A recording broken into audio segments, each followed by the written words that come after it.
Hello అండి, నమస్తే. ఈరోజు మనం ధాబా స్టైల్ ఎగ్ గ్రేవీ కర్రీని చేసుకుందాం. ముందుగా దానికోసం ఒక బాండీ పెట్టేసుకొని బాండీ హీట్ ఎక్కాక ఆయిల్ వేసుకోవాలి. ఆయిల్ హీట్ అయ్యాక అందులో ఆనియన్స్ వేసుకొని వేయించుకోవాలి. ఇవి గోల్డ్ కలర్లోకి వచ్చాక గ్యాస్ ఆఫ్ చేసుకోవాలండి.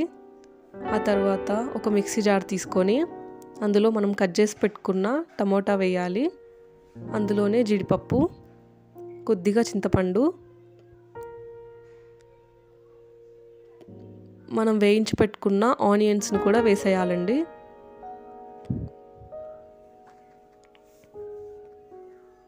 తర్వాత వీటిని స్మూత్ పేస్ట్ లాగా చేసేసుకోవాలి. అదే బాండీలో కొద్దిగా ఆయిల్ తీసుకొని జీలకర్ర వేసుకోవాలి. జీలకర్ర వేగాక మనం గ్రైండ్ చేసి పెట్టుకున్న పేస్ట్ను వేసుకోవాలండి.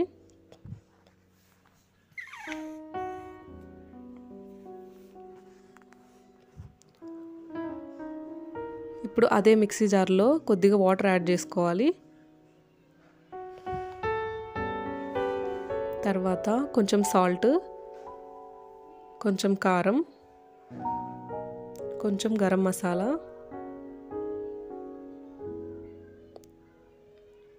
వేసుకోవాలి. ఆ తర్వాత దానిపైన ఒక లిడ్ క్లోజ్ చేసేయాలండి. టమోటా బాగా మగ్గాక ఇప్పుడు మనం మెంతి పొడిని యాడ్ చేసుకోవాలి.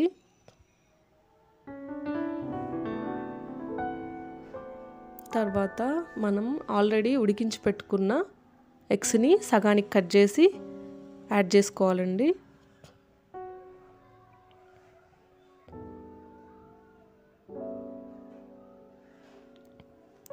బాండీ అడుగు అంటకుండా ఒకసారి కలుపుకోవాలి.